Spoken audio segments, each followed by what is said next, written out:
So Yeah. we're now live. My name is John, Positive Pen. And I'm you are? KaZ. I'm still KaZ, like I said, in the world. Woo-hoo!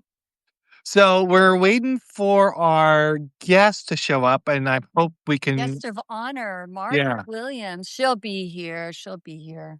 So when she comes back in, we'll tie her in. And in the meantime, you got the both of us. So let's talk about what's going on this week. This morning, I saw a video of yours that I thought was really. Oh, there she is. Hang on. I'll Oh, just she's here. Yay! Yeah, inviting you in. Letting her in. Come on in. Da-da-da-da-da-da. Margaret! There, see? Hey, Margaret, how are you? Okay, good. I tried to get in. I'm like, what's going on? It's technology. But the devil is not going to win, okay? All I is hear ya. good. We just ended up introducing ourselves and starting out, as I say, somewhat feral. So Here we are. It's up So- from here, okay? here we are. So, Margaret, why don't you introduce yourself a little bit and who you are, even though the internet knows you already? Yeah. Yeah, right. Margaret Williams. I am the publisher of the Empowered Leader. I am tomorrow. It will be my last official day as an Army civilian with 39 years of service, and then they will tell me, okay, once I'm no longer on the books, they'll tell me how much of my sick leave will convert to service time. Maybe I'll get close to 40, but I won't get close to 40. You know, they find a way to Yeah. screw you, whatever. But here we are. That's bureaucracy at its best. Enough about me, okay? It's enough about me. Yeah. Well, it is all about you. It is about you. I'm going to say a few things. I've been told I'm going to talk a little bit about The Godfather because I have a personal tie-in, and you're going to tell us all about your magnificent genius on empowering business professionals, which it really is. So let's talk a little bit John, about what are you going to do? Huh? Well, What we're are you gonna do? I'm gonna co-host here. I'm gonna try You're gonna wrangle, Yes, I'm gonna try. reel us in. I'm gonna try. So I don't even wear a hat today. Okay, there you go. So the thing is, Margaret, why don't you we talked about you getting into this world, and now you kind of we're gonna try to skip over that story a little bit. How you decided to come into this world, and because you have some leadership qualities, obviously, and some experience in that world. What brought you to Substack? What was the main force of bringing you here? Because when I remembered you were around the 200 mark. You're surpassing me, which is phenomenal. Yeah. You are. You're phenomenal. It's like you're gaining momentum out there. So tell us how you got here. That's a good question because I was at the end. Can you guys hear me okay? I just want to make sure that. Yes, Okay. we can. Okay, so what happened was I was at the fork in the road. Okay, now we know President Trump, he's talking about the fork in the road. I'm like, wow, that was an aha moment. I said, I'm at the fork in the road. I've been treading water for a long time, okay? And it's time for me. I'm tired. I'm wore out, okay? I'm mentally exhausted to my essence, my very essence. And when you get treated like shit, and you're working on a $400 million runway project, and you're going to come to me and talking about I forgot a period or I forgot a comma, and so you're going to use all these little bitty nitpick things to come back and say these are grounds for the performance evaluation we're going to give you. Okay, that's like a pip, you know. Yeah. All right, so. I'm like, okay, you see the handwriting on the wall. And when they got rid of collective bargaining, okay, employees' rights, it's like they were really, before he got in, it was really bad. But it was even worse then, because then they could treat you like crap. You can look like you want to say something, and that will give them the grounds to get rid of you because they start collecting data on you, okay? That's why I'm all about the data, okay? I look at numbers, okay? Because if you don't, how are you going to be able to plan ahead, okay? We have to future proofing our business and our life. I knew that the government, I know what they made of because that's why I work for them. You know what I'm saying? I work with the people that got the power. Okay, behind that power, I got power too, and I use Yeah. it. And that's what we got to do. We don't realize the resources that we have available to us. That's including people, okay, things. Everything is a resource, Right. internal, external. If we don't utilize these things, we cannot get our mission completed. Mm. So, one of the stories that you told me was that someone, a friend of yours or a colleague of you, said you need to get on Substack, right? Oh yeah. No. You know, that was because what you're saying has a lot to do with my book. I'm not trying to push this, but about that book. So a lot what you're saying, I think what's happening in our society. I mean, I experienced this over 7 years ago, over 10 years ago, maybe. So I was in the corporate world, and I was in publications, and you just get treated like a dog, a number, um, and it was just very meat grinding type behavior, and it was all this little nitpicking, like as you said, and you kinda go through this process and you live it, and not only you just live it through day to day at work, you take that at home, and your home becomes the workplace because now you're working 24/7, you're struggling to be who you are, and then all of a sudden you're making compromises in it at work. You're like, "Okay, well, I can answer this email," or, "Yes, I can do this," or, "Yes," and all of a sudden that becomes more of like, it consumes you, and then on top of it, I'm in my situation, I had a very toxic relationship with 3 kids, and that was a and then I had properties that I owned, so it was like a big, huge chaos in my world, and I was stretched thin, and in that process, I know you're feeling. You lose yourself.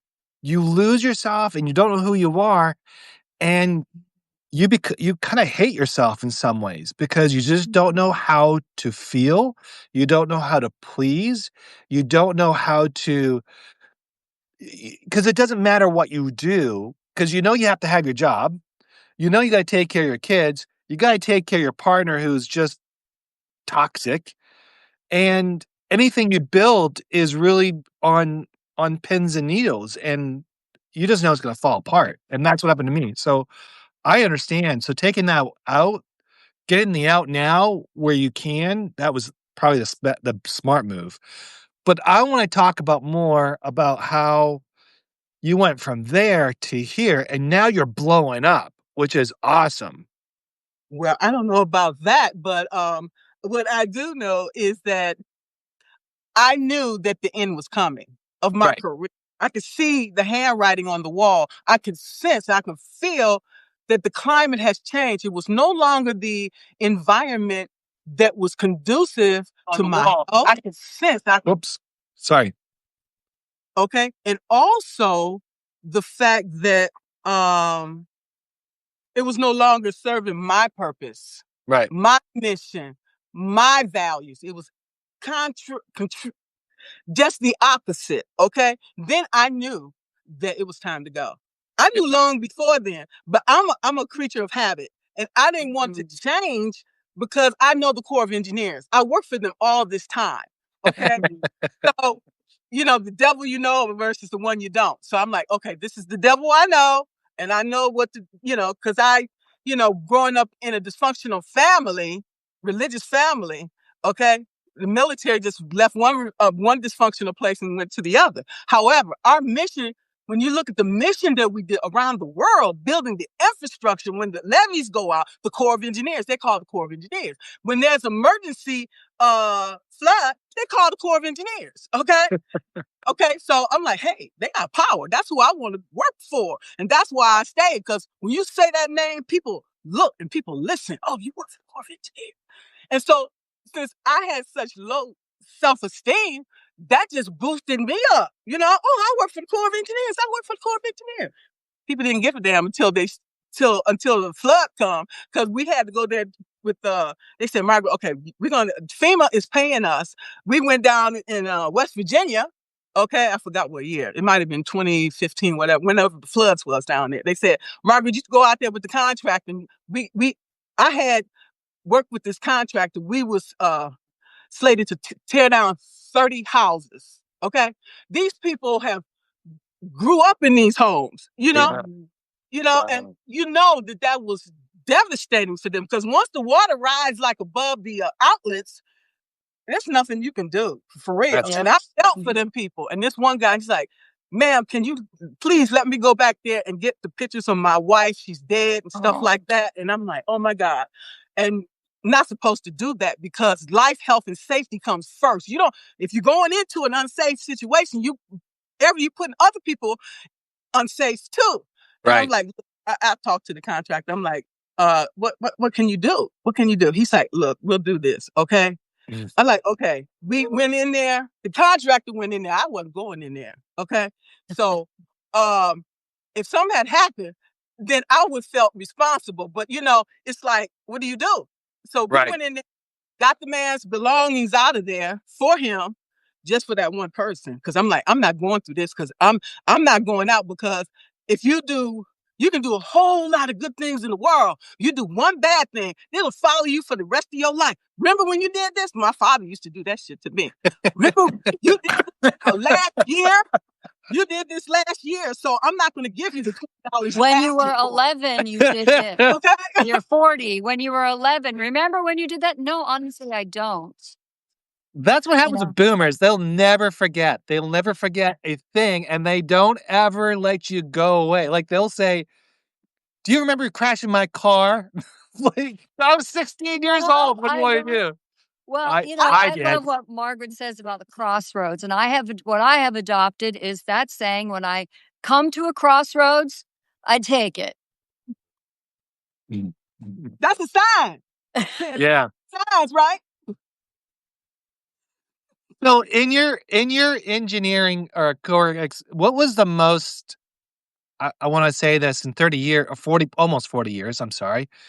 What was the most devastating time that you had to go deal with? I mean, what sounds like West Virginia. Was there like New Orleans, or was it something like that? Like Katrina? No, I Katrina? couldn't go. No, I couldn't go down there. They had bodies floating in the water. I'm like, no way. Oh, wow. Bodies hit me. I'm like, I'm gone. I'm gone.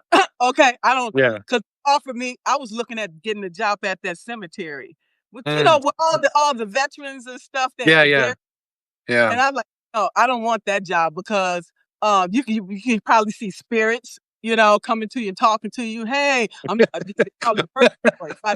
no, that's okay. They're coming to tap you on the shoulder. That's what are you doing here? I lived in New Orleans. I lived in New Orleans for 5 years, and I never understood why they all in the beginning, why they were all mausoleums, why everyone is buried on top of the land. Well, it's because of the water table. And they can't, because they'll just all float up out of the dirt. And the caskets will be, and some of that actually happened during Katrina. A really good friend of mine was still living there during Katrina. It was really devastating with the levees and everything. Wow. Yeah. I couldn't go through that. I passed on that emergency. Okay, because they always, like I said, they always call in the Corps of Engineers first, and right. we construction, that's what we do, and manage people. We get shit done. Okay, you want something done, you call us. And that's why get her done. Yep. Like, I'm the same way. So on Substack, right, coming back to circling back around to, you could keep her on task. She's got a million stories. She's got a million stories, and we just have to bring her back. She's around. hot. She's coming in hot. Because she must. I met her. She must have an axe to grind today. Sorry, what's that? I met her right after I met you. I mean, I've only been on almost 4 months, and I met you first, and then Margaret, and then the rest is history. As you know why? You know why? Because when you guys was on the live, I was sending her a text, so I let her I wanted to move with her. So that's how Who is texting me while I'm trying to work here? that's what you got to do. You got to be forward thinking, and that's Yeah. who So, wins. Okay, that's who wins. It's all about connection, conversation, and connection and communication. Yeah. That's everything. So That's we need to get her onto Substack because I'm chomping at the bit to talk about the Godfather. Ooh, where should I start? So you're on Substack, right? And what's your mission on Substack? How do you want to help others? I think that's changing because I was still working at the time, and Yeah. I'm talking to women. That's what I said, because working in a non-traditional field, being, construction, then working for the military. So, women and minorities, underrepresented class comes last. Let's keep it real. Okay. But they was not going to stop me. Okay. Yeah. You are the Corps of Engineers and I'm Margaret Williams. We have to figure something out. We have shared goals, shared values. So there's enough space for growth for me. If not, then I'm out the door. That's why I moved 8 times. Yeah. So we're talking about Substack. Okay, sorry. So, so after that, when I came to Substack, I thought I was talking to women, but men was resonating with my message because you guys are left brain thinkers, and I am too. I don't have time for emotions. Emotions gets in the way of decision making and moving forward. Let's keep it real. I'm full of emotions. I am too. I am too. I was holding it in, but then it was coming out in other ways, which was not conducive. Okay, even here on Substack, I learned from Sensei yesterday. You want peace? Bring peace in the room, and I'm like, that makes a whole lot of sense. Okay, I had an aha moment when he said that. Okay, Yeah. but you can't always bring peace when people bring in bullshit. Okay, that out, and I'll call it out in a minute because I'm not going to let this stuff keep sitting inside, creating cancer, autoimmune, whatever. I'm gonna keep it real with you, and I'm gonna keep it moving, and you decide what you want to do after that, because I done moved on. Right. So, with that being said, so I was like, okay, what's going on? Women are not talking, not resonating. So I'm thinking, okay, I need to bring some emotions in, because I've held my emotions and because, like I said, it clouds judgment. And when you're negotiating with contractors, emotions, we're talking about dollars in here. Okay. You try to be fair and reasonable. Okay. If you don't want to be fair and reasonable, then we'll try something else. But you might not like that. So let's go this way instead. So when I started becoming more heart-centered, what I mean by that is I started becoming more vulnerable and opening up and telling my story and the things that I was going through, then everybody started resonating. I'm like, okay, I really didn't want to do that.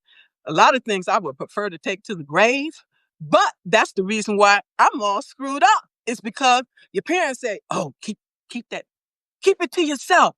It ain't nobody business. And that's why we have so many dysfunctional people out in the world today. Okay? So tell your story, and by telling your story, you're allowing yourself to heal, and others who are too afraid to talk, it helps to uplift them as well. So really, it comes down to talking about being authentic and being true to yourself and trying to figure out, right? I mean, so you discovered that while you're working through that process earlier on Substack, you were trying to figure that out. That's pretty cool. Yeah. Because we all need an outlet. If we don't, that's why a lot of people commit suicide. That's why people drink. That's why people do drugs. That's why people do a lot of things they do, because they don't have any way to let it out. They don't know how. Oh, So yeah. that's why most of us are here. We're writing. We are allowing ourselves to heal and share their work, and it's allowing us to heal. Okay, it's reciprocated. Okay. Yeah. Yep. Interesting. Yeah, I was actually I came up I was thinking about a quote. Well, I think I posted it. I'm not sure. Something about how we we know it's the end, but we refuse to acknowledge it's the end. And when we get there, we then what happens, it pushes us to the brink of like, if we don't look at the signs and we don't deal with it, w even though we know it's the end, we keep trying to hold on to it, and holding on to it, it's also a very bad thing. I had something that I was talking to somebody today about, and, there's some dynamics going on in our family and all this, and one of the things that we're talking about was how she's holding on some stuff, and then while she's holding on some of the things that she's not talking about, because she's afraid to hurt people's feelings or be chastised or whatever the case may be, and but yet she holds it in, and as she holds it, she then obviously compounding that down, and then she forgets about herself. She forgets about self-care. I mean, even though she's a healthy person, but she forgets to go, she doesn't do the essentials like getting the doctors going, getting to the things, and then they prolong. And then as they prolong, they it she just loses that touch because she refuses to have those conversations that you must have. And I think that's where I think a lot of us we we we just don't we refuse to have those conversations, and we refuse to because we're afraid of telling somebody what you're doing is hurting me. And then because the reaction behind that is the person might spaz out. We don't want them to spaz out because we don't want them to hate us. Well, guess what? That's not your problem. Your No, the problem fear, the your fear of problem that. your problem is not to be like be nice and cordial, but the problem is you need to let them understand where you stand, because if they continue to do that thing, then all you're doing is trying to refute, and then you're afraid to talk to them. That's probably the hardest thing that anybody can do is I think that's the frustration I think in life right now is that we're afraid to have conversations because we're hurting people. Well, quite honestly, people that are hurt are always gonna be hurt, no matter what you do. But Doesn't matter how you say it, whatever. the Sorry. longer you're holding on to this, and I made these mistakes many times, still on occasion, I find myself, and it's just out of maybe previous programming or whatever, is that the more I don't address it in the beginning head on where it possibly could be, much less could much less end up being egregious and a blowout. The Right. more I just keep stuffing it down and stuffing it down and stuffing it down and saying, just don't say anything, just don't say anything because it's going to go away. It doesn't go away. And then eventually you just blow. And when you blow, it's ugly for everyone involved, Right. including yourself. And things are said and things are done that cannot be taken back. It would have been so much better, no matter how fearful you were of the other person's reaction or the other person is fearful of your reaction, before it turns into some huge thing that ends up severing the ties or putting a huge rift in the relationship and not keeping the relationship more healthy. But we just live in fear of other people's reactions. And I Yes. think if we decide, okay, I need to say something now. I need to be honest. And also what I learned, everything I say is I feel, I see, I'm experiencing, I observed, instead of you did this, you did that, you said this, you didn't do that, you ignored me, when it's always you, and then you're putting the other person on the back foot. You're really putting them in a position of being defensive. When if you can come from I experienced this. I felt like this. My husband and I, it really works for us, and we both come from situations that weren't Mhm. optimum. But we've learned in 13 years ago yesterday, that I just come from the I. Well, okay, so let's talk about I think this is a good topic because one of the things that I notice in interaction with other people, when you do have like when you're the adult, for example, Yeah. and you're having a conversation with somebody and then someone gaslights you. I mean, seriously. And they go like, I always say, if you're with that person for more than 50, 60 years, look at how you raised them. Did you raise them in the way that they reaction every time you say no to them? And if you say no, then obviously that's what they're gonna be. So in their adult life, every time you say no, they're gonna take a spaz or they're gonna just take this dramatic moment and then they're gonna run out the door and say, "Yeah, you don't love me," whatever.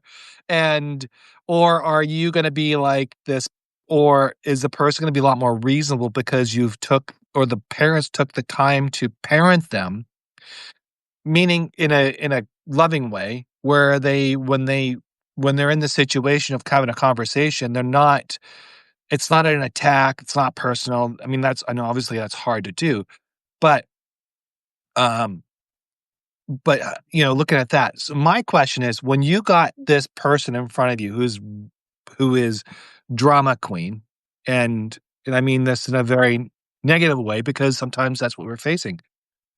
How as a leader or as a person and Cass, you're also one of those you can speak on this. What do you do? How do you I, I respond? I have 3 points to make before then, if you don't mind. No, go for it. Part of this that you're talking about is learned behavior. Okay. This is learned behavior from when we were a child. We are being molded and shaped. These things don't just go away because you say, oh, I throw that out. It still stays with you. Okay. If you don't go to some type of therapy or something to deal with the trauma that you've experienced, it remains your whole life. It still may remain your whole life. The things even I went through. The next thing is hurt people. Yeah. Okay. Whether they recognize it or not, it comes from your childhood, from that learned behavior. And like you said, somebody can say something and it triggers you something in you, and it was probably something that you experienced personally from your childhood, from someone that you trusted. Okay, and that's the thing. The trauma comes from people that we trust. What you call them? A wolf in sheep clothing, Yeah, or vice versa. Okay, and the next thing is a lot of times we do self sabotage ourselves because we don't feel that we're good enough, and yeah, that we feel that if we do something else, and somebody gonna kick us back down because right. also trauma that we experienced. I think I got to a point in my life where I knew what transpired between my parents and me. I knew what my sister and I had to endure on several levels.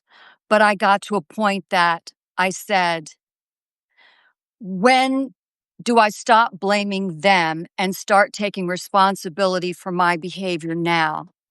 When do I say, you just can't keep blaming your parents and then continuing the behavior, the reactions, the actions that came from whatever trauma that was. I decided, look, I need to heal this in me. They weren't able to heal what went on with them and the people that raised them. But I'm going to heal what went on with me, and I am going to take responsibility that now those actions, those words, that behavior, those responses are my responsibility. And it changed my life. It totally changed my life. Yep. Can I talk about The Godfather yet? We're talking about leadership. That the Godfather is leadership. It is. Well, Yes. No, you know me, when I feel like it's kind of, we talked about horror movies last week and dramas, that things get so serious and the horror movies get so gory and you're on the edge of your seat the whole time, and the dramas get so sad and so serious that they write it in every single film. I don't know any film like that there's not a moment of relief where there's a romantic scene or there's a funny thing that happens just to give you some, just to let you be able to take a breath from what you're observing that was serious or gory or whatever. I just forced us to take a breath. Talk about, so I posted something about a moon and I was like thinking about the romantic night. Like, when does it go from romantic night to a horror movie? Like, Oh, is it midnight? Is it 11 o'clock? Like, you know what I mean? Like, you see the moon out, it's all beautiful, you're romantic with whoever you're with, and it's just fun, and everybody's all whatever, and all of a sudden, you hear a there's that chainsaw. there's it's like that afternoon delight, kinda like chainsaw moment. Or the That was werewolves not by howling in the chance. distance. Yeah. Yeah, it's like, 'cause at around there's a certain point where the boogeyman comes out, and you're like, "Oh my god," you know? Well, Margaret lives in Alaska, so it's always dark there, so It is what you got to keep it moving. Yeah. So, You let's talk. gotta not be like all you see so many people in horror films, they run to the danger. They run into the garage with the knives hanging and the hatchets hanging from the ceiling. They run into the room but I guess that wouldn't keep the story going and we wouldn't But have enough. that's poor script, that's poor directing, that's But poor that writing. is, they wash, rinse, repeat, wash, rinse, repeat. If you watch, You know what? A lot of that happens in real life too. So we run towards that the which danger, is, yeah, yeah, because it's exciting, because it's adventurous. Oh, people were looking for a high. Okay, I don't need that. Okay, You know, adrenaline, adrenaline, adrenaline. adrenaline junkies. Yeah. well, let me talk about that. I learned about something when I was helping the homeless on the streets one time, and we were talking about drugs. Mm. And I said, "What drives you guys to do drugs? Like heroin or the crack or whatever they were on that time?" And they were like, "It has nothing to do with it's that first high that I had and I want it back." And they keep going back and they keep going back, keep going back. But what happens is they're not feeling it. But then someone dies because an overdose or fentanyl, whatever the case be. And then they'll go to that drug dealer to buy that because that was the best high. So they'll keep finding the best high until they do self-destruction of some sort. Um, that's their mentality. Well, the first high, trying to repeat the first high, you need more. Every time you need a little more and a little more and a little more and a little more. I've worked in recovery houses teaching meditation and qigong and all of that. And the dynamic and being able to talk to all these people, and the dynamic is very, very interesting of the evolution to people becoming addicts. Right. The story is very, very interesting, to say the least. Yeah. Well, And who's the what? reason, I'm sorry, the No, no, reason why go ahead. most people become addicts is because of the trauma they experienced when they were kids. They're trying to drown out and forget about what happened, whether they were raped, whatever horrific thing happened to them in their life. That's what they're using the drugs for. But it's compounding the problem. It's not resolving anything. Or job loss, or family breaks up, or disaster. I mean, there's so many reasons where, so many seniors now are becoming homeless. And I mean, what do they do? I have a couple of friends who are, one friend in particular who's in his, he just turned 82 and he's just making it. He's got a roof over his Wow. head. He's got a roof over his head. He's got an old vehicle that he keeps going. He's got, maybe SNAP may be gone for him. He got some compensation, but he's just making it. And there are more seniors in their mid to late 70s, 80s who are living like that than people realize. Yeah, I would like to say the solution to that is, like, for me, I'm no longer employed, okay? Tomorrow's my last day. I don't know when I'm gonna get my Social Security or my pension. My thing would be is you get a group of these seniors together, move into one house, then y'all put your resources together, then you can make it. Ain't no way we can make it like that. For real. That's Yeah. what you do. You When they do that, they're in Canada, they've got communities like that, especially in Scandinavia, they've got communities like that where, you know, you do have a community, a collective that is caring for our elderly population especially. But then again, those countries have socialized medicine, and they have a lot of preventive care, and although their taxes are extremely high, they provide things for those extremely high taxes. So Well, yeah, so who watched the Charlotte? I'm sorry, what? I'm sorry. I lived in Israel where they don't have these senior citizen places that I know of. They keep the old people, elderly people in the house, because think about it. Who else is going to take? They can take care of the kids while you go to work, and they're teaching the kids, okay, their culture from the ancestors, okay, and it's keeping the elderly people young as well. Okay. Well, yeah, it's the culture. Yeah, definitely Israel is the culture. A lot of Europeans is similar that way. But those what I was gonna mention about Charlie Sheen. Who watched his documentary? oh, that dang thing kept me up till early in the morning. I couldn't, having been in the business and seen his evolution, I couldn't. Some of it was a train wreck, and I just couldn't watch all of it. It was, but he's just. Carl was just mentioning. Hi, Carl. He said, "Listen, understand them and deal with them as humans, not addicts." And that's the thing. They individuals. It's a disease. Addiction is a disease, like cancer, alcoholism, like heart Stop it. disease. It's and more some people have more of a propensity to have an addictive behavior than others. I know in my lineage there was alcoholic addictive behavior in my lineage, and the buck stopped with me. I can't drink. It makes me sick. And trust me, I field tested it a lot. And I still, I can't have half a glass of wine because it just makes me sick. And I'm listening to my body. Some people have the capacity to drink copious amounts of alcohol, to take.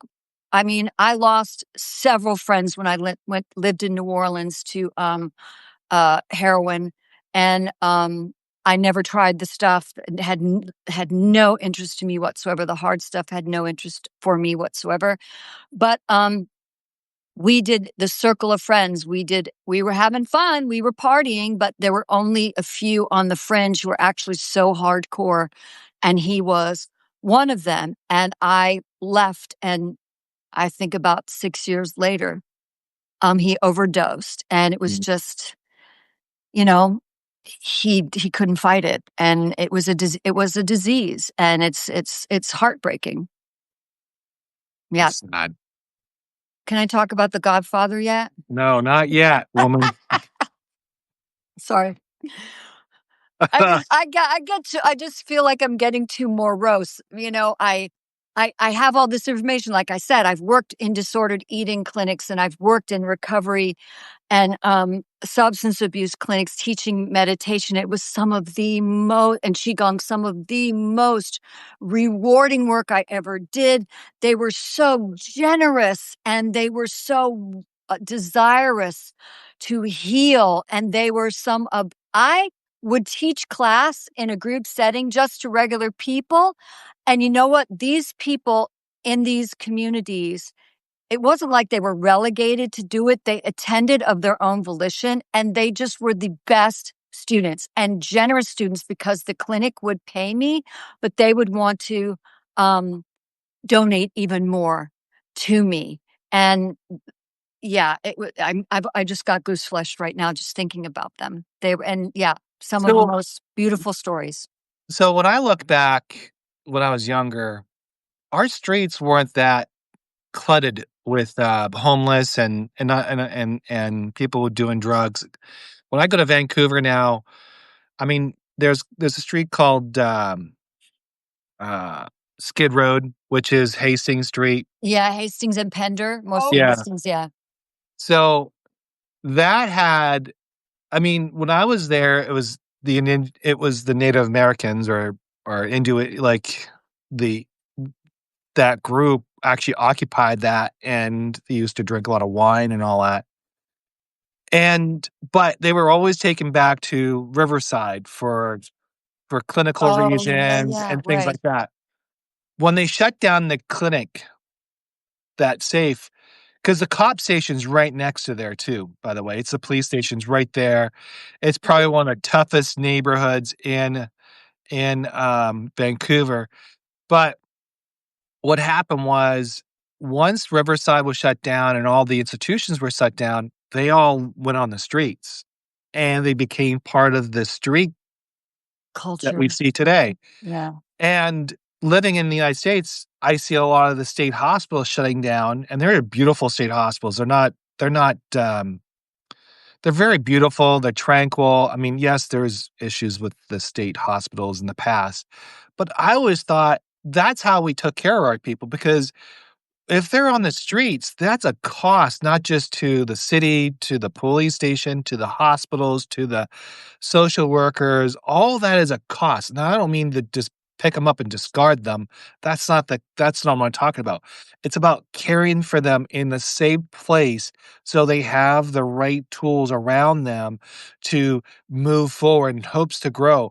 And I wish I don't mean this to be I wish this was a possibility that we could bring that back because Yeah. when they decided to close down these state hospitals back in the 1960s, it's because they thought they were gonna save money. They thought they were gonna put this out in the community, and the community was gonna help them, but what we did was we threw them back out in the wolves, and we just basically said, "This is what it is, live or die," and a majority of people who live on the streets die, Yeah. Yeah, but and the same thing here in Alaska. What they have houses over here in my neighborhood. What they do, they take the money from these people, okay, bless their hearts, and then they let them out in the street in the daytime. Say you got to go. Then then they can come back at night. Okay, Right. they don't. And so what they do, they're out in the streets during the day. Okay, doing nothing, standing around, and you leery. You don't know who these people are. You know what I'm saying, and what's on their mind, what they're about to do. Why don't we take these people, okay, take them to a manufacturing plant? We can utilize their skills, okay? There's nothing wrong with them. Okay, Right. maybe little, whatever. We all have something wrong with us. Okay, no, none of us are perfect. Okay? No. But we are still productive. We can still be productive in ways. They don't care. Go. They don't care what you can do. Okay? They just trying to get what they can get from you, and that's it. John, That's do they still in Vancouver, in that Pender, Hastings area, they used to have a place where, addicts could go and shoot up clean needles in a clean environment. You had a private spot. If you were on methadone, you had a place to go. But if you were still doing drugs, at least they had a place where, um, you weren't shooting out on the street and you weren't using dirty needles and people weren't spreading, disease. I don't, since I left, I don't know if that still exists. there is a clinic still exists, but what they've done was they take it onto the streets and they're allowing Oh, people to do it on the streets. So with oh, that, like think about it. If you're a child, you're driving down like Hastings goes like the I used to live my our family used to live in Renfrew, downtown or in East Vancouver, which was a pretty tough neighborhood. But we would take the bus from Renfrew into downtown, and we would go to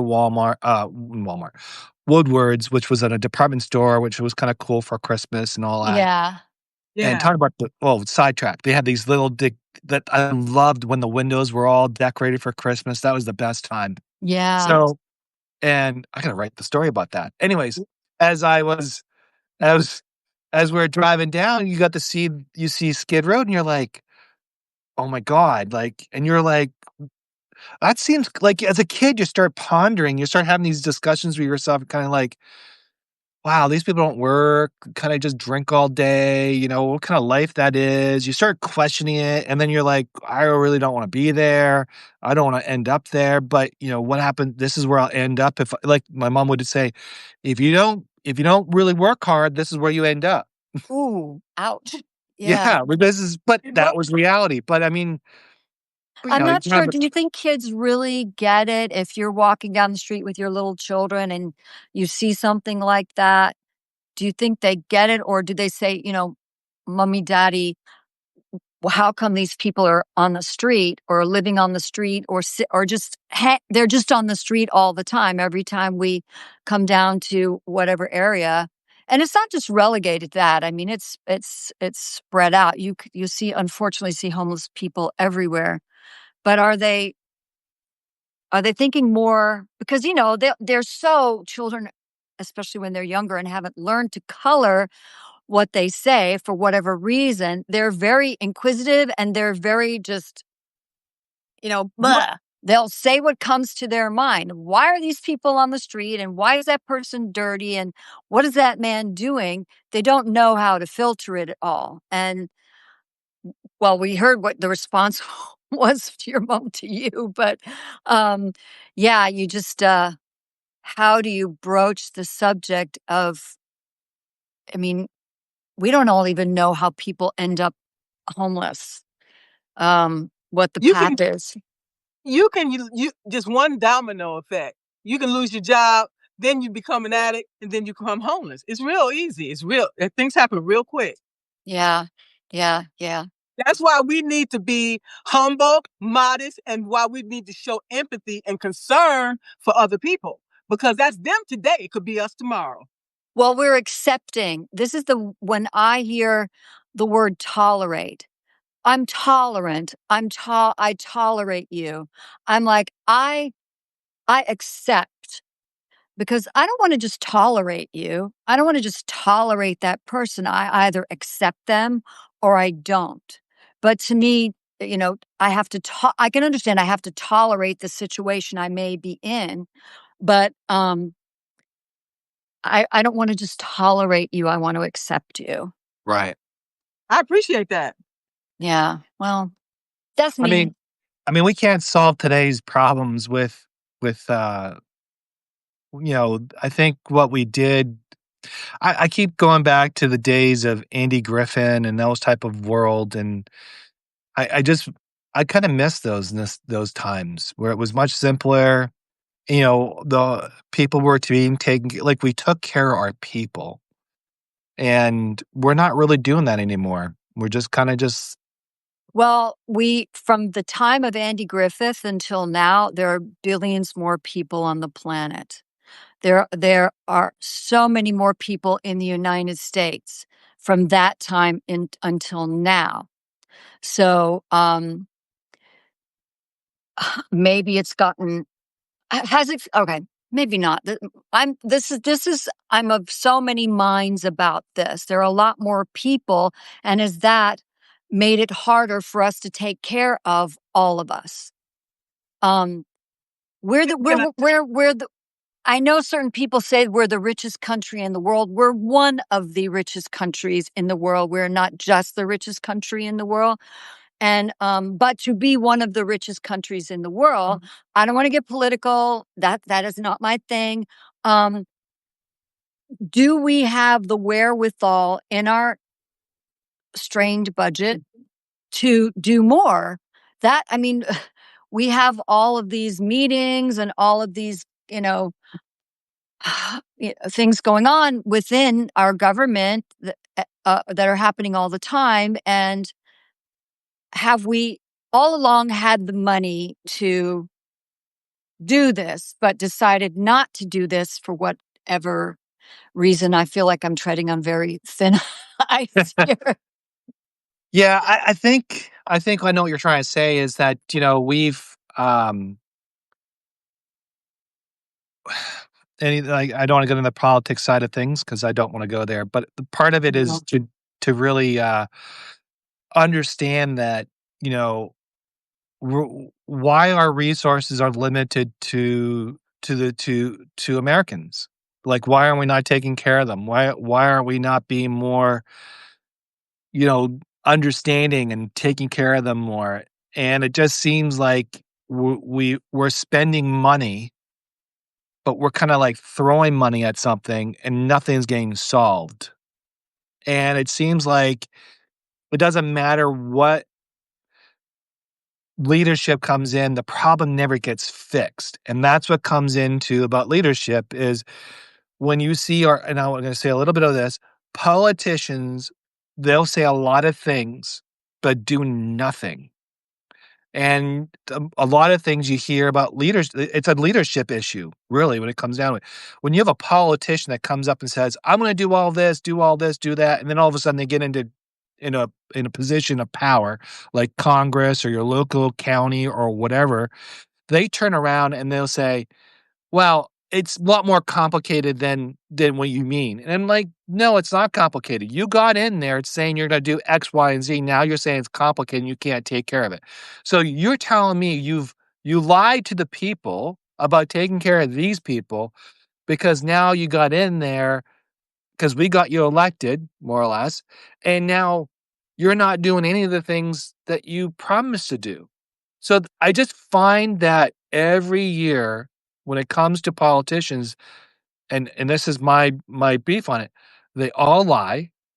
They're not true leaders. They're just leeches on our society, and it hurts. And it hurts a couple ways. Number one, it causes division in our country. That's intentional, no matter what side of the political aisle you're on. It hurts Americans every single day, no matter who you are, pocket-wise, emotionally, physically, whatever. And until we heal as people, once we realize it's not us, it's them, nothing will ever get changed. Because if you look at my page, I don't talk about politics, No. don't talk about whatever it is. If we stop talking about politics, they become irrelevant. I always say, and this is just a blanket statement. I'm not pointing any fingers at anyone. A bully cannot bully an empty playground. It's just all there is to it. So I've got 3 thoughts. One, I really want to hear Margaret's take on leadership. Um, that might be my only thought. I think I lost. Oh no. John, you and I have lived in other countries that aren't a two-party system. We've lived in countries that have, you know, Canada has officially 5 parties, 6, Yeah. and you lived in Germany, right? And I spent a copious amount of time in Germany, in France, and when you are, as someone from the States, when you're exposed to, and Margaret was in Israel, but when you are exposed to how other governments, other countries, I'm gonna say government, other countries function, you have a broader view. You understand more of the big picture. We are not, in the States, we are not an island to ourselves. We are surrounded by the rest of the world, and the rest of the world does not function, is not carbon copy of us. I think it's important that we have had the ability to get a bigger view. For me, it is. I'm not going to speak for you. Let's see. Unaware. Brandon just said, I think the time of Andy Griffith was simpler because people were unaware of diversity. Ignorance was bliss. Oh, Margaret, you could speak to that. Yes, I wanted to speak on that. I'm glad Thank you, Brandon. Griffin. Andy Griffith didn't. I didn't live in that world, so I wouldn't know. And with the picket fences and these things, that's not the world I live in. Okay, Yeah. so anything about that. So I wanted to make relations that is a make believe world. I don't know who lived in that world.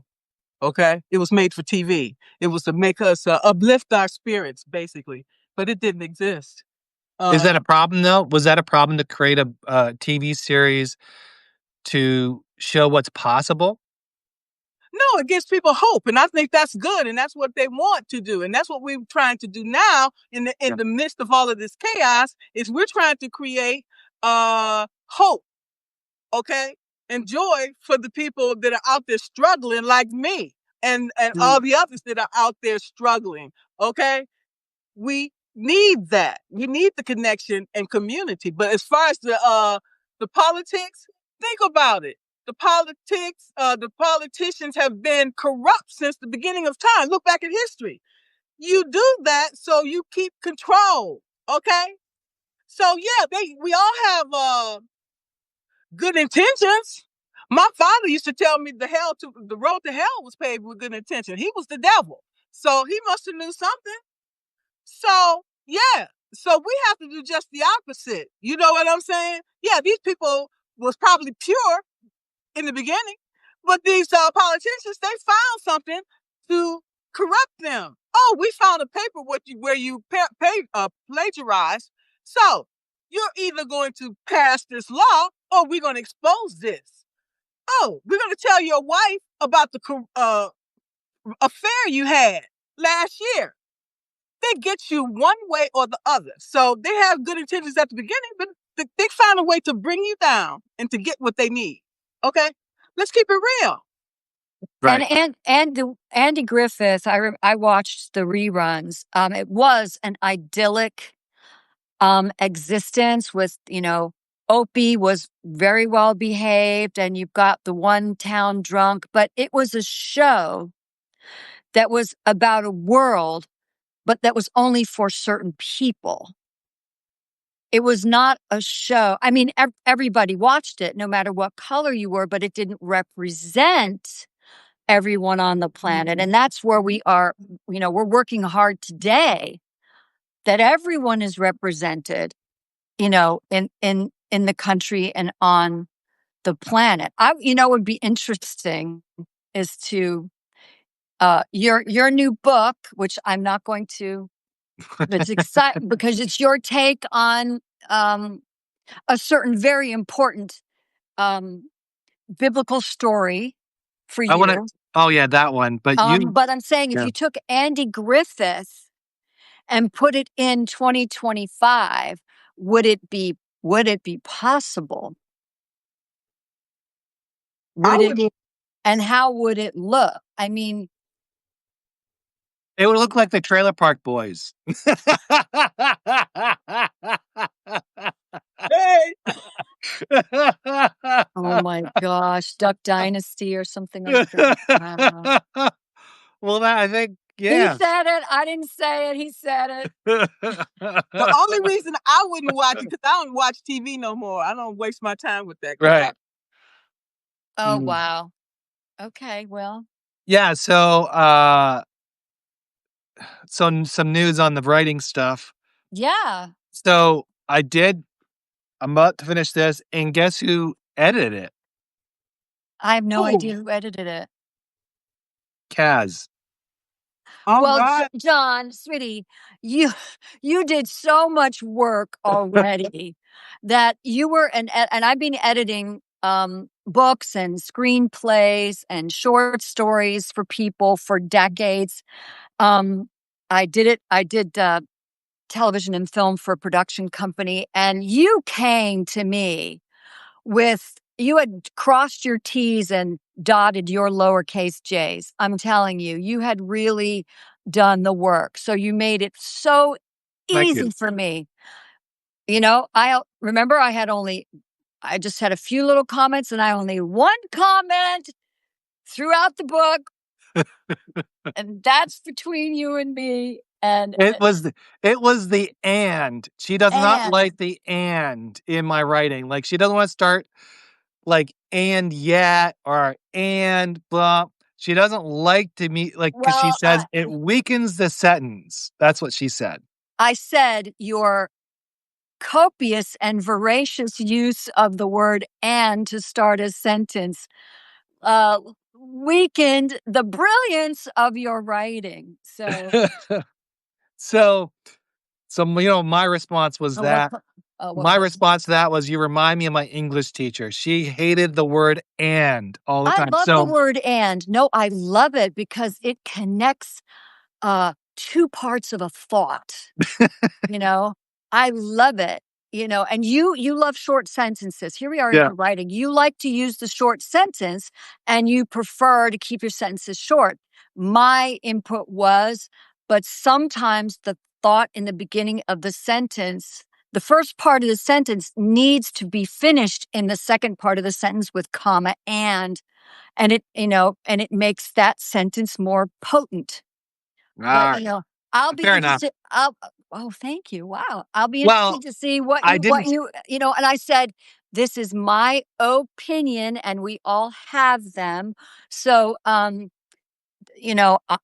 you do what you want to do with your book, but I had very little work to do in editing it, and for that, I thank you Thank because you.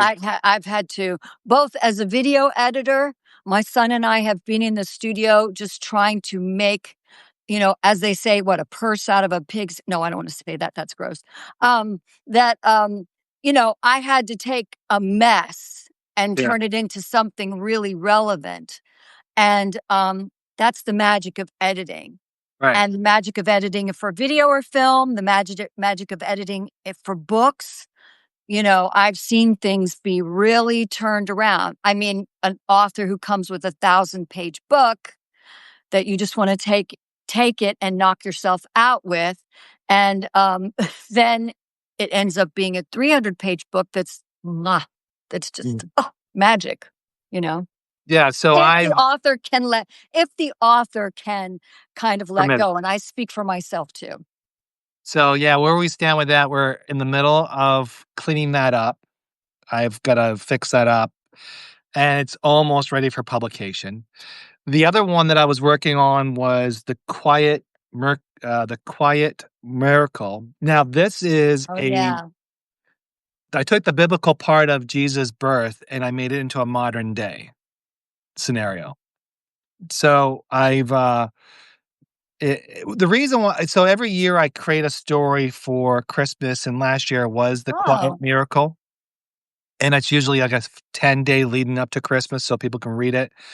And I revisited this story again, and I thought, I'll rehash it. And I said, you know what? It really needs to become a book because it'd be great for other people to read. So it became a book. I got someone to do the audio, to do the voiceover for that. So they're going to finish that out hopefully in a couple weeks. That'll be done in a couple weeks.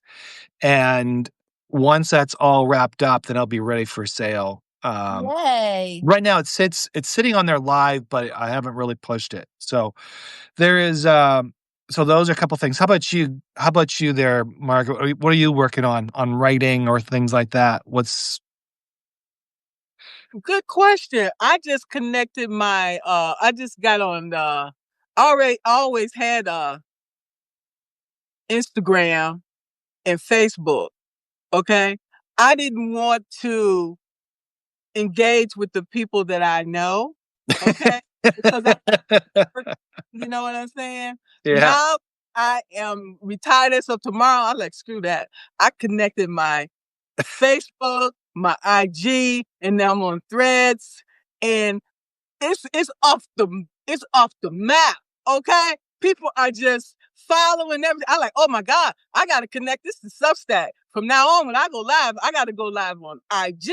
I got to go live on LinkedIn, and I got to go live on Facebook. Okay, because Uh, my YouTube is going up. Okay. Yeah, yeah. you got to help me with that going live on IG when I'm on Substack. I'm still about that. I haven't gotten that figured out yet, but Me thank you. neither. We're gonna do it. Okay, I'm gonna do it on a test when I'm talking by myself, so I won't bite Yeah. some. Okay, but I'm gonna definitely do it. Okay. So are you mostly just going to do interviews and no writing, or what's your strategy on Substack? Writing and a little bit of video, or it could be all interviews? Right now, I'm loving the interviews. Okay, I'm Okay. loving. Okay, and so I'm gonna see where that takes me. I write when I feel like it. and I'm not feeling like it. So it is what it is. I love it. I love it. So KaZ, today I saw a video of yours and you were talking about, I think you just produced it today and just published it. It was About the law of attraction and yeah. about about starting your day and starting Yeah. yeah. So tell us a little bit, is it really important to what's the importance of starting your day right?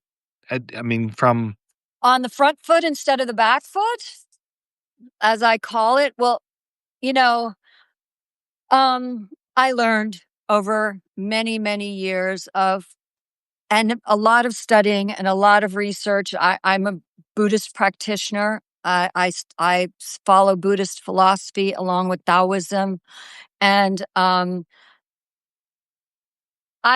came to realize that everything in my life was about what I was sending out. I mean, everyone knows about the law of attraction, and they think that is the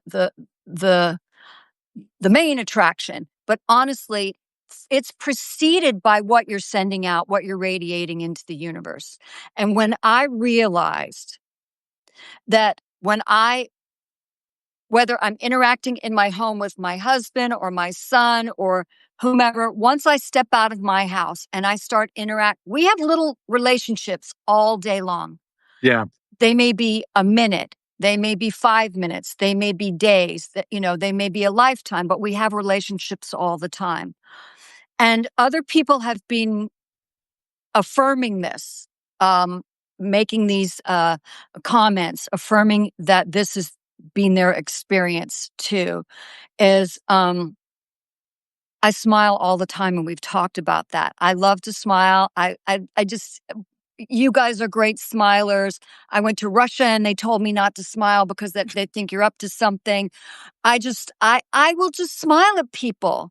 And some people just think I'm nuts, but it just comes from a place of wanting to connect. And if I see someone who looks unhappy or, or is having a bad day, my life has been changed by just smiling at someone or just asking them how they are. How's your day going? Are you okay? I told you I was going to Halloween Horror Nights at Universal, and the people who work there, the employees, they all have name tags, and some of the name tags have where they're from. And oh wow, you're from Myrtle Beach. Well, that was my dad's favorite place to golf, and I spread his ashes in the ocean off of Myrtle Beach. And we had this great conversation for about 5 minutes that was I'm getting goose flesh again, that was so powerful. I walked away on a cloud. I could tell she walked away going, oh, she really cared. What a great. And I just keep having more of those interactions than not. And I said, you know what? If they don't give it back to you, it's not about you, it's about them. And if it's bullies or trolls or negative people or somebody who's like, you say, I hope you have a great day. And they're like, yeah, fuck you. Um, I'm like, you know what? I'm not going to take that home with me. And, and I got really irritated by. KaZ, this is not the Joe Rogan show, by the way. Sorry. Pardon my language. You know what? It's going to come out every once in a while. I'm not going to apologize for it. If anyone is offended, yeah, no problem. namaste. But yeah, it's just it has made my life so much more joyful. It is, and I tested this. I freaking field tested this. And what got me started was I read a clinical trial. It was it was a behavioral trial. And this group of people were shown this big poster board. At the time, it was a poster board. And they were told, I want you to memorize this board. And I want you to find every single thing on this board that is blue. So they were given a minute and a half, 2 minutes. So they did that. They looked at it. So they came back And the poster was down, face down on the table. And the facilitator said, okay, please tell me everything on the board that was red. And no one could do it because they were so focused on the blue. That's like when you get so focused on the negative, you're expecting the negative when you leave the house. I'm not expecting every single one of my interactions to be, oh, you're just the greatest because you're so nice and you're so friendly. No. What I expect is that I've connected with someone in some way. And maybe they felt better. And if they didn't, I hope they feel better another time. And that was the whole very long story to my very 56-second video. It's here on Substack. It's on Instagram if you're on Instagram, and it will most likely be on my YouTube channel. Yeah. So, Margaret, about connection and like we're talking about leaderships. We're talking about how leadership's supposed to lead, but in reality, it's about connection, right? Absolutely. Because I have an example where somebody who is so self in themselves and they play the victim, but they want to be so desperate a leader. But a leadership, like I remember someone telling me something, and I was just like, they wanted me, like they want me part of something, right? And I was like, I don't want to be. I belong to a lodge, so and I was like, they were like, oh, you should become an officer, and I was like, no, I don't want to be an officer. I got enough responsibility. I really don't care about the officer. I'm a member. I enjoy being a member, and that's it.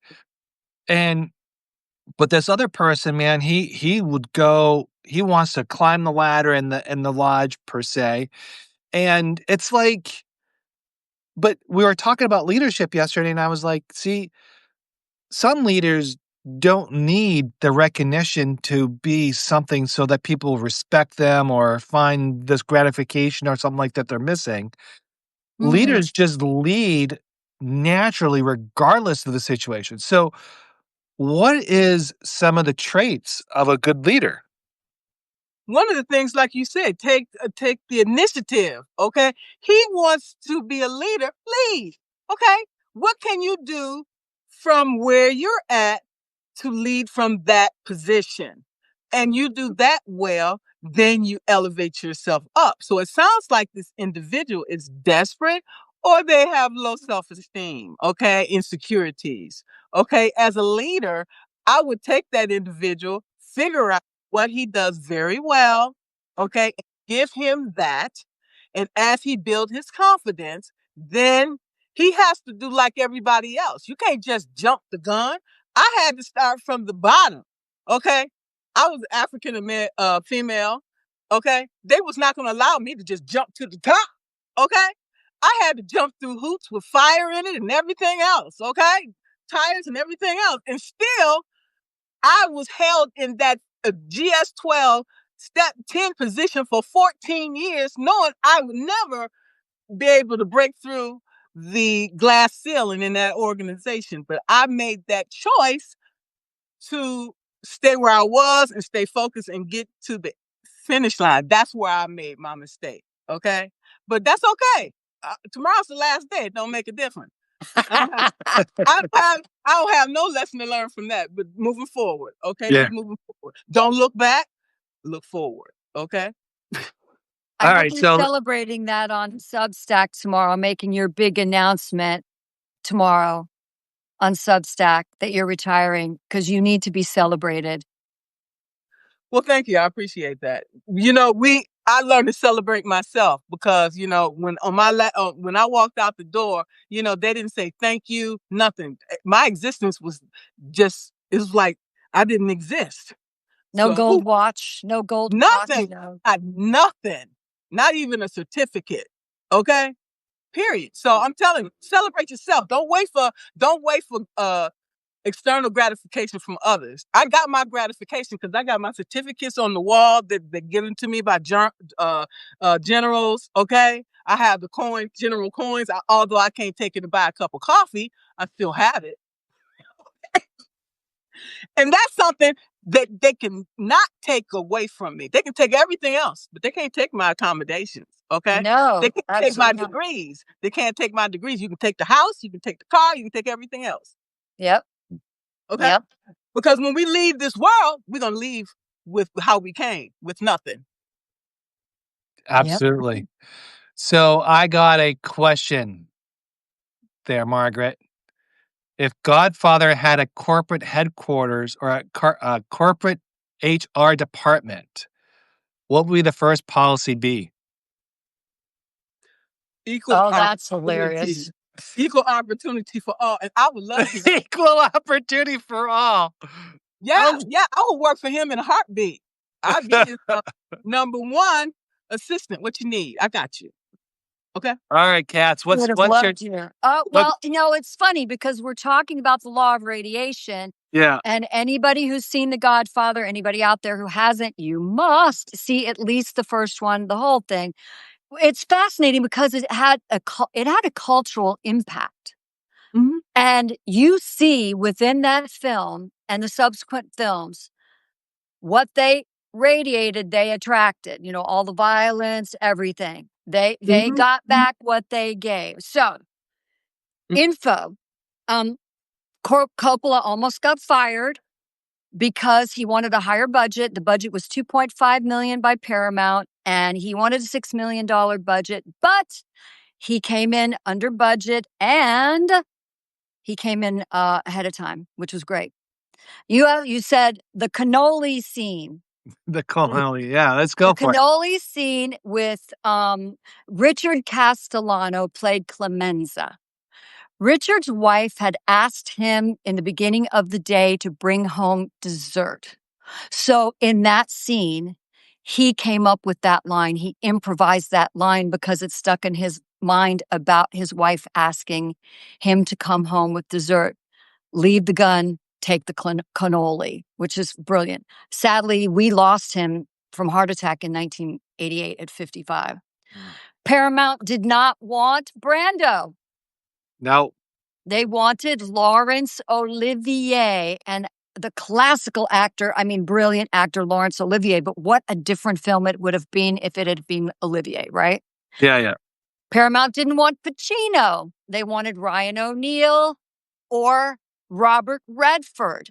Mm-mm. Mm-mm. Ryan O'Neal, softer. Redford, come on, 69, he did Butch Cassidy and the Sundance Kid. Yeah, but he's not Italian. How can he pull? How can he James pull off? Caan.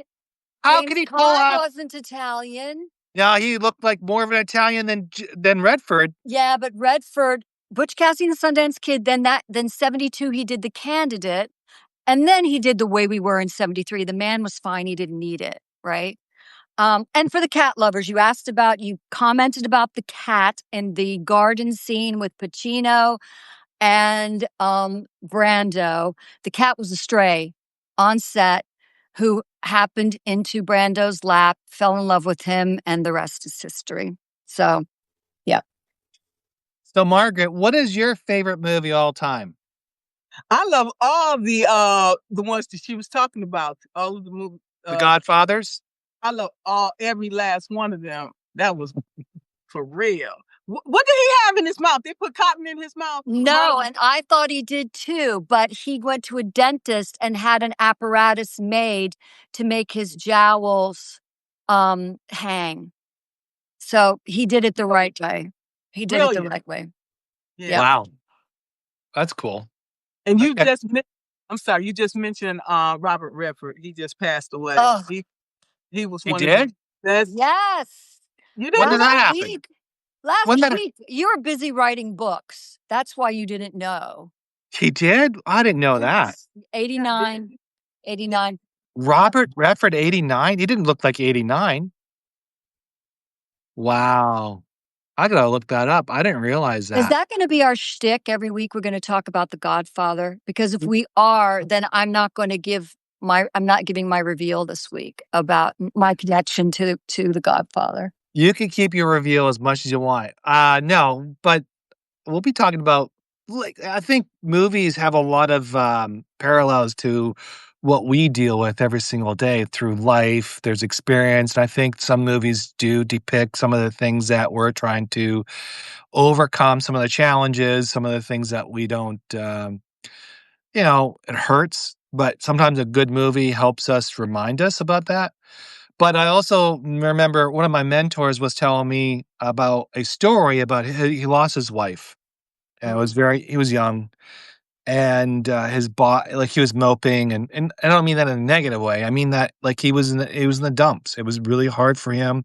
He was really in love, and so he lost his wife. That was a challenge for him, and it was in a fog. And his boss said to him, "Oh, go watch this movie. You feel better after it."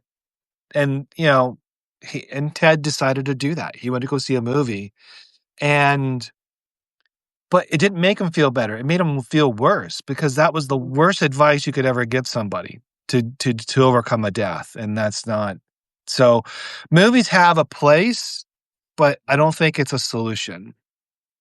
Well, the movies are getting a little scary because they're predicting what prior to the big push of AI, where AI was much more, AI's been around for quite a while, and I have an expert in the family, so we commiserate a lot. But movies like Transcendence or Ex Machina, Her, things like that, where these writers were expanding their consciousness and coming up with these themes that some of them are becoming feasible now. When we thought, Transcendence with Johnny Depp, where he puts his consciousness into a computer and can manipulate stuff, Right. or Ex Machina, where you have these android type characters, these robots that are very, very lifelike. And so, yes, films, I think, can be a direct.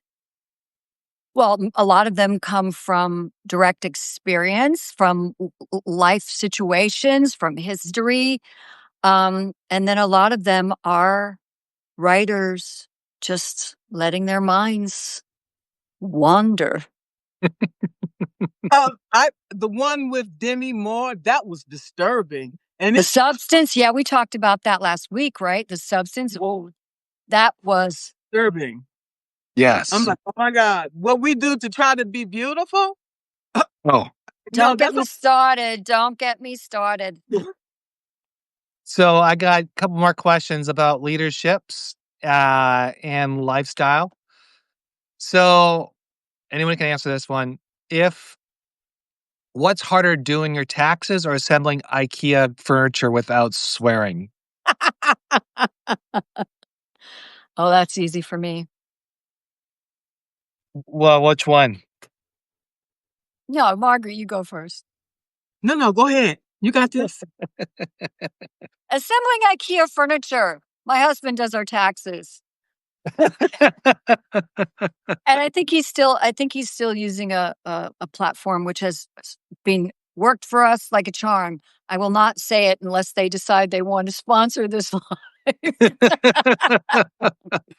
I will not say it. Oh my gosh.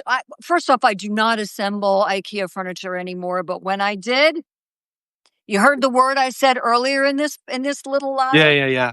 Yeah. Margaret, how about you?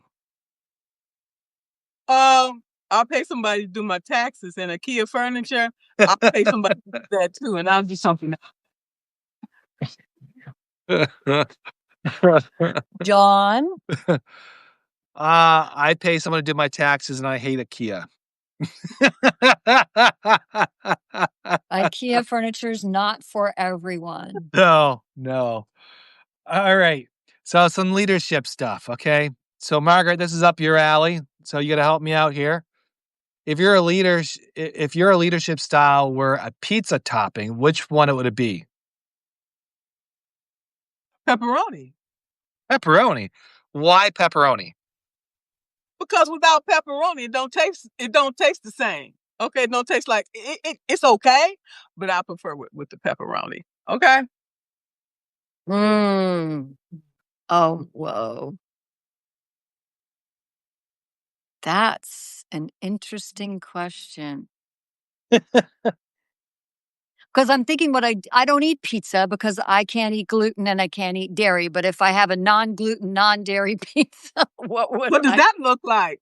what's Ah, Well, I can do cauliflower crust or gluten-free, flour and, my favorite, a non-dairy cheese, which if they would like to sponsor us, I'm not gonna give them a free plug. But, that's a tough one. hmm, tough one. Okay. That's a tough one. What would my leadership style look like if it was topping on a pizza? You go, John. Uh, cheese pizza. The cheese, Just cheese. No BS. Straight up. Let's just go. and all over the place. Well, no. No. Okay. Pizza connoisseur here. No, pizza connoisseur. So Oh, you're there's Italian, duh. so there is cheese pizza and then there's cheese pizza. You can have like there is do you realize how many different pizzas there are? Yes, that I There's like unfortunately can't 25 eat. different styles of pizza. Okay, so but I like mine. It's very I like David Portnoy his one bite, you know, one bite pizza. I like it to be not firm, but crisp, and I like the cheese not to be overwhelming and soggy. I like the bread. I like the taste of I like the sauce. Because even though it's the most simplest dish you could ever make, it could be the most complicated dish you could ever make. Because if you don't have the right ingredients to make it, which includes leadership, if it doesn't create if you can't make it right, you'll never make a good pizza.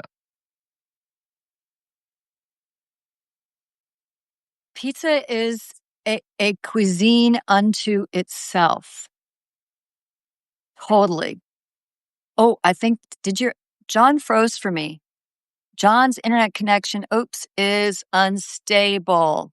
He'll Uh-oh. be back. Mine was too. Oh, we lost him. Oh my He'll be goodness. back. We He'll be back. lost John. Yeah, I mean this he started the Yeah, I'm gonna plead the fifth because I can't eat pizza and I wish I could, but I can't even think of a comparison for what topping would my leadership. First I thought jalapenos and I don't eat jalapenos and I'm not that spicy, but I can be a little spicy. Well, Uh, what I came from Detroit, okay? And Little Caesar's Pizza is really one of the biggest ones there, but I like oh, Buddy's Pizza. I like Buddy's Pizza. I like the deep dish, okay? uh-huh. It's amazing. Oh, yeah, deep dish. Absolutely. I loved Chicago deep dish when my parents used to live in the Chicago area. I loved but I also loved, Sicilian.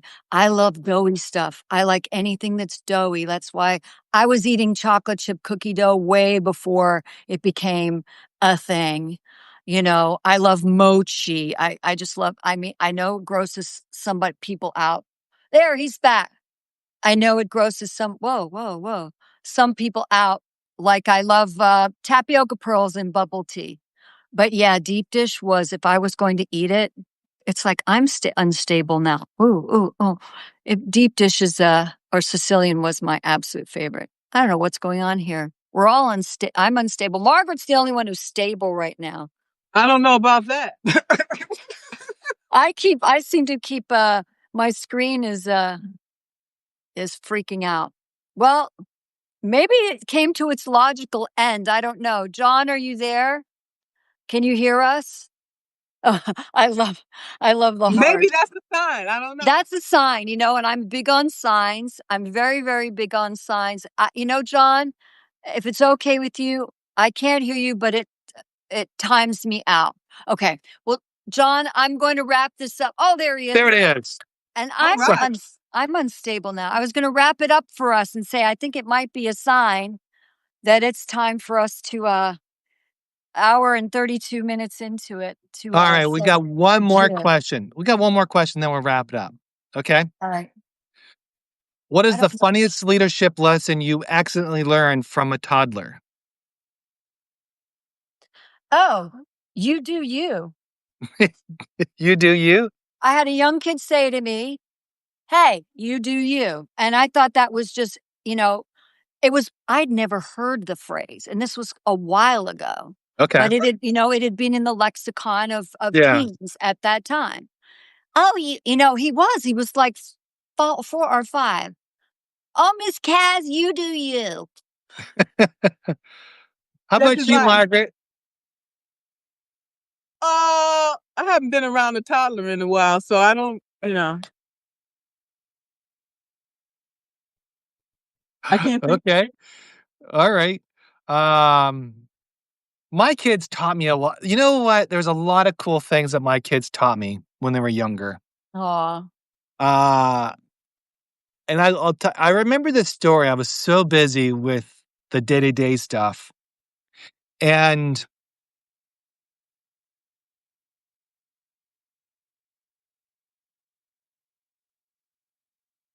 I think the universe is saying, "It's been nice having you here, but, it's time to bid each other adieu." Yeah, I know you did. Okay, everybody. Thank you so much for being here. I mean, I wanted to scroll through and just thank everyone, but we were so fortunate to have so many people here today. I want to thank John Ronaldo. I'm his co-host, but I'm going to wrap it up for you for the opportunity to do this with him every Monday at 4 p.m. Eastern time in the States. Um, Margaret, I'm so happy that we got on together. I'm looking forward to having you on my lives when I start them next month. And I look forward to being on yours when we can schedule it. Everybody, we're so grateful to you. And Substack is just one of the most beautiful places I've ever found for communication, conversation, compassion, sharing, caring, kindness, uh, just I've tried them all and I'm off almost all of them. And I just want to reiterate, you're wonderful human beings. Don't forget that. Please be good to yourself, be good to others, and lots of love from all of us. And we'll see you again next time. Thanks. See ya. See you. Bye-bye.